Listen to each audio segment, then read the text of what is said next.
chika! Welcome to The Record! So for today's video, magkakaroon tayo ng special edition. Sa Trute, para naman makahinga tayo sa napakaraming class suspensions. True. Pero alam mo na ba ang chika? It's offer edition na! Pero bago yan, magpakilala muna tayo kasi baka makalimutan nilang naggaganda ang mga pangalan natin. I'm host Grace, and tingnan niyo naman ang aking kasama, Madam na Madam, host Jaira. Okay, move on na tayo. So for today's episode, we will talk about the different school forms. Pero bago yan, pag-usapan muna natin kung paano mag-compare ang grades. Oo nga, especially na matapos na ang second quarter sa DepEd. Sure ako, busy-busy na naman ang mga teachers. Kaya naman, i-welcome na natin ang mga fresh na pre-service English teachers. Let's welcome Nicole, Angelique, Lore, and Marvin. Ito na nga, kanina pinag-uusapan natin ang computation of grades. As pre-service English teachers, ano ba ang idea niyo sa computation of grades? Computation of grades? Siguro parang simple lang, pero actually, may mga bagay kang dapat tandaan, gaya ng assessment components and weights na required per subject. Tama, iba-iba kasi mga components and weights kapag nag-compute ka ng grades per subject. Yeah, parang yung sa English subject ng grade 10, merong tatlong components. Yung quarterly assessment, 20%, yung written works, 30%, tapos yung performance tasks naman, 50%. True ka dyan. So, hindi lang basta add ng add sa computation of grades. Meron din mga kailangan i-consider ang mga teachers. Exactly, pero mas mapapadali natin ang pag-compute grade ng mga bata, kailangan natin gumamit ng E-class report. And also, importante din na dapat i-double check natin yung mga data to ensure the accuracy and consistency. Yes, dapat tama yung mga ilalagay natin na grades kasi magre-reflect din ito sa ibang school forms. Ganun pala yung iba-iba ang weights and components per subject. Pero speaking of school forms, ano nga ba yung school forms? And bakit ito crucial for schools and teachers? Nicole, ano nga ba ang school forms? Yes, school forms po, ito po ang official forms na ginagamit sa school para i-record ang mga information ng mga students. Like yung attendance nila, grades, at iba pa. Parang backbone ng school record keeping systems. Each form merong specific purpose, kaya importante at accurate lagi. Iba-iba pala ang nilalaman ng bawat SF. So for now, para mas maintindihan natin kung ano ba yung mga nilalaman ng bawat SF, maglalaro tayo. Ang tawag sa larong ito ay Raise That SF. Okay, let's start. Game na ba kayo? Game na! Yan. First, this SF is the master list of all students enrolled in a section. Dito nakasulat ang pangalan, birthday, address, at iba pang basic information ng mga bata. 1, 2, 3, go! Tiyara! That's right! SF1 or school register. Jano, can you explain why SF1 is important? Crucial yung SF1 dahil yun yung main record ng mga bata. Kung may tanong man yung admin o magulang, yun kaagad yung tinignan ng teacher for reference. That's right. Okay, next.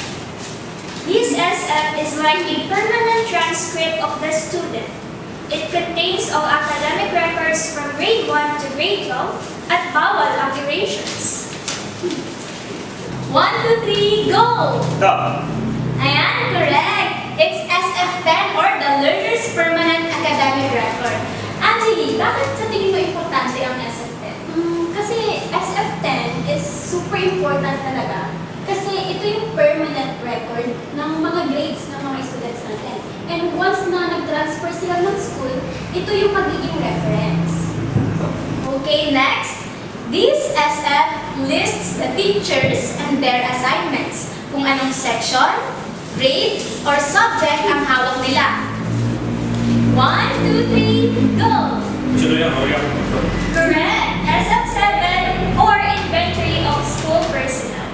Nicole, what's your insight? SF7 helps ensure na lahat ng subjects and sections are properly aligned. Para ito itong checklist for the school admins to monitor the teachers' workloads. Okay, thank you. So next one. this SF tracks students' attendance daily. Dito naman nilalagay kung present, absent, or late ba ang mga bata. 1, 2, 3, go! Wala kang biglang. Perfect! It's SF2 or the learner's daily class attendance. Lord, ano nga bang gamit nito? Well, SF2 is used to monitor the students' attendance kung sino nga ba yung mga mahilig pumasok, laging late, laging half day, mga laging absent. Okay, next. This SF summarizes students' grades and it indicates kung sino ang mga pumasa at bumagsak at the end of the school year. 1, 2, 3, go! That's right. SF5 or report on promotion. So actually, what is its importance? Using SF5, malalaman natin kung sino yung mga students na mag-promote and yung mga students na mag-grading ng subjects. Okay? So another one, this SF is used to monitor and record books na ibinigay sa students, including kung naibalik ba o hindi. 1, 2, 3, go! Correct! It is SF3 or the books issued and returned. Marvin, ano nga ba ang benefit ng SF3? Para makita kung meron nawawalang mga libro. Tsaka nakakatulong rin ito sa budgeting para makita kung meron kailangan palitan o bilhin ng mga reference book next year. Next, this SF monitors students' health information gaya ng kanilang height, weight, and any medical concerns. 1, 2, 3, go! Tama! It is SF8 or It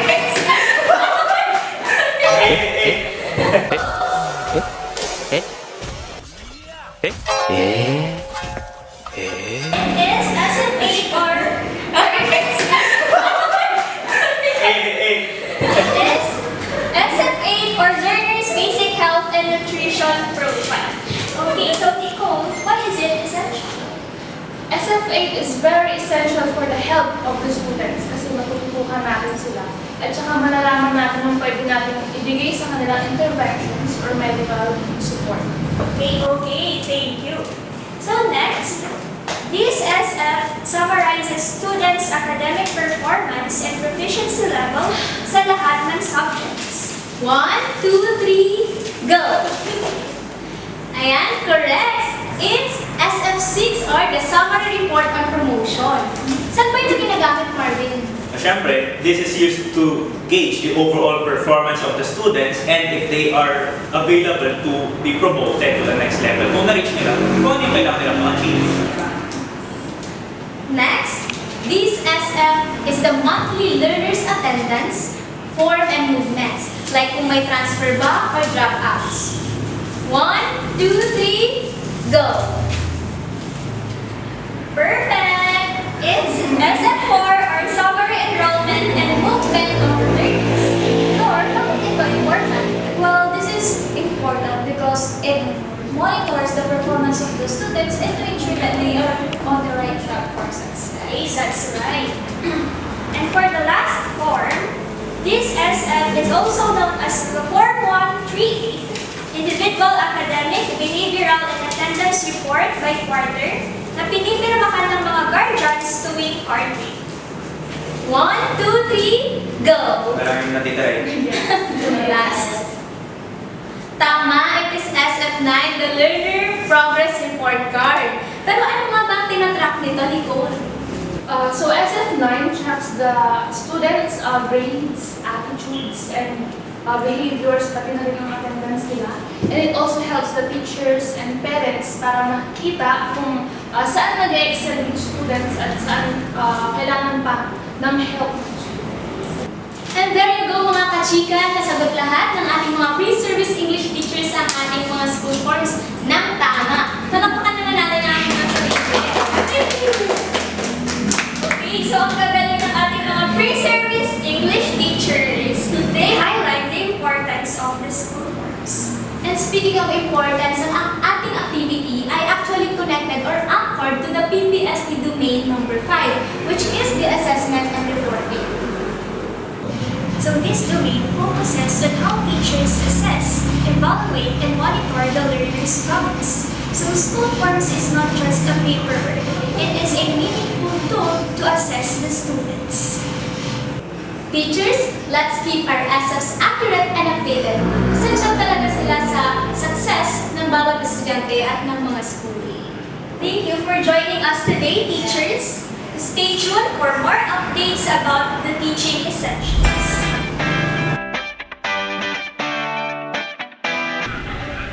As future educators, familiarity with school forms is crucial as it ensures accurate documentation, compliance with policies, effective communication, and efficient management of student records as it supports accountability and smooth school operations. Ayan, so siguro nakahinga-hinga na tayo from the stress of the previous weeks. Yes, true. At syempre, pasalamatan din natin ang Snow Green Cafe for allowing us to stay here sa kanilang very aesthetic na cafe located at Barangay Talbang, Bayambang, Pangasinan. True, ang sarap ng kanilang chicken at coffee. So ano kaya nga abangan natin next vlog? Ang chika, malalaman natin next vlog. Kaya ano pang hinihintay nyo? Subscribe na!